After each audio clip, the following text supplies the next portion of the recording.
விடுவானே என்று சொல்கிறார். எப்படி வருவான்? பிராமணன் எப்படி வருவான்?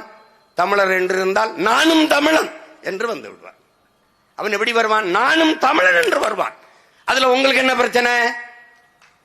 என்ன பிரச்சனை? நான் வர முடியாது. நான் தமிழன் இல்லை. இப்ப தெரியுதா? தெரியுதா? இது யாருக்காக கொண்டு வரப்பட்ட ஒன்று? திராவிடம் என்ற கோட்பாடு தமிழர் அல்லாதவன் வசதியாக என் தாய் நிலத்தில் வாழ்வதற்கும் ஆள்வதற்குமாக கொண்டு வரப்பட்ட ஒன்று. இவ்வளவு காலகட்டத்தில் தமிழ்நாட்டு முதலமைச்சர் மாண்புமிகு ஐயா ஸ்டாலின் அவர்கள் திராவிட பொங்கல் வைக்கிறார் என்றால் எப்படி? மதிப்புமிக்க ஐயா கருணாநிதி அவர்களின் மகன் திராவிட பொங்கல் வைத்தால் மானத்தமிழ் மறவன் பிரபாகரன் மகன் அந்த திராவிடத்தையே பொங்கல் வைப்பேன். இந்த நாட்டில் அந்த திராவிடத்தையே பொங்கல் வைப்பேன்.